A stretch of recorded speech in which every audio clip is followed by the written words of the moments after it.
Olá, bom dia. Bom dia para você também que acompanha a programação do Manhã Cidade. E hoje, nossa coluna, a gente vai trazer um tema bastante curioso para você, como é de costume aqui em nossa coluna. Eu vou começar com uma pergunta para você. Você prefere livro digital ou impresso? Qual é a sua preferência? Você que nos acompanha. Outra pergunta interessante, mas qual é o melhor para o planeta, né? Você tem a sua preferência e o planeta. Preferiria qual? O livro impresso ou o livro digital? Os e-books poupam florestas, mas criam lixo tóxico e demandam alto uso de energia.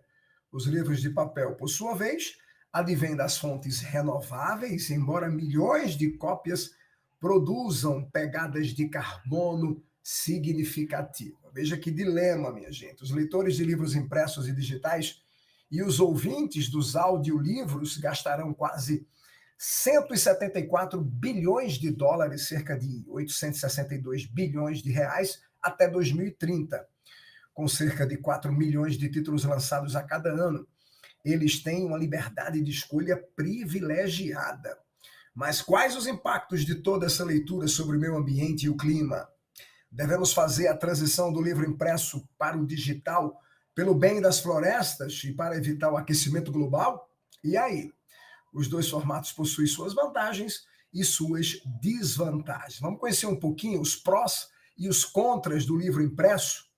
Desde que Johannes Gutenberg inventou a imprensa na Alemanha há quase 600 anos, a produção de livros explodiu globalmente. Em torno de 130 milhões de exemplares foram publicados entre a invenção da imprensa em 1460 e 2010, segundo um estudo encomendado pela Google.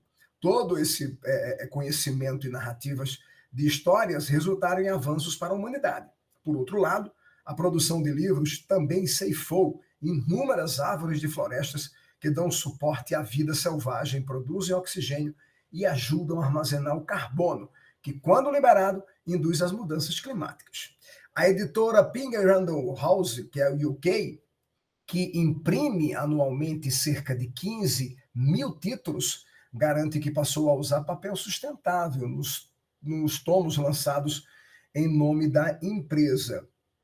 Já Courtney Hart Hunting, gerente de sustentabilidade da Ping, diz que 100% do papel utilizado nos livros é certificado pela ONG ambientalista chamada de Forest Stewardship Council, que é a chamada FSC, que trabalha no gerenciamento da coleta de madeira sustentável ou regenerativa. Contudo, o trabalho dessa ONG FSC, em termos de proteção de florestas, vem sendo criticado, com a entidade sendo acusada por organizações como Greenpeace de promover a chamada lavagem verde.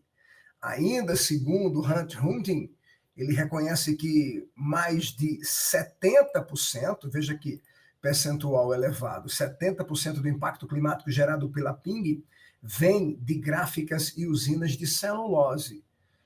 A empresa diz que os livros da editora geram, em média, 330 gramas de dióxido de carbono cada, o que inclui gases causadores do efeito estufa. Essa quantidade seria a mesma gerada por uma xícara de café.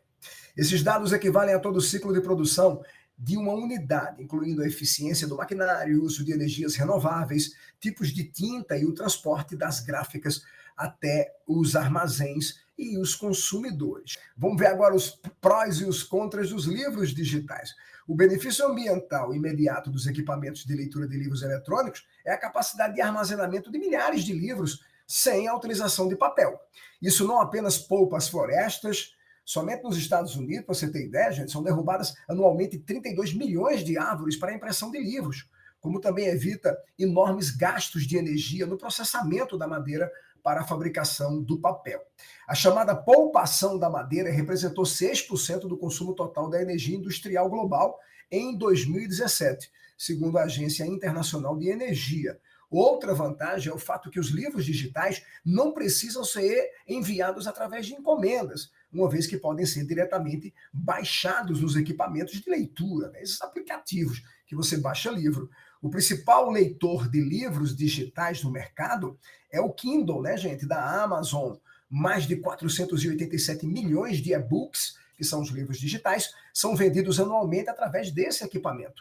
Segundo a World Husted, a Amazon calcula que em torno de 5 milhões de pessoas em todo o mundo leem através do Kindle e de aplicativos, né, todos os meses. A popularidade dos livros digitais aumentou nos últimos anos, principalmente devido aos jovens, né, gente? Essa geração Y e Z. O número de consumidores globais de e-books deve chegar a 1 bilhão até 2027, segundo cálculos da plataforma alemã de dados chamado Statisa. Então fica aí, né, gente, essa discussão, né? Qual é o melhor para o meio ambiente, qual é o melhor na logística, na prática. O que a gente sabe é que devemos consumir qualquer que seja a origem desse livro, seja físico, seja digital, com moderação, obviamente. Livro é uma ferramenta fundamental para o aprendizado, mas a gente sabe que é interessante consumirmos ele de maneira paulatina, né, gente? De acordo com o nosso aprendizado, de acordo com o nosso desenvolvimento. Aliás, a gente tem que lembrar que também deve-se ao consumismo. Então, de todo jeito, a gente vai adquirindo conhecimento, mas adquirindo conhecimento com consciência também no consumo e nos gastos gerados pela geração desses livros, sejam eles de natureza física ou seja ele de natureza eletrônica. Um bom fim de semana a todos e nos encontramos no próximo sábado aqui na Rádio Cidade, pois aqui todo mundo ouve, todo mundo vê. Até lá!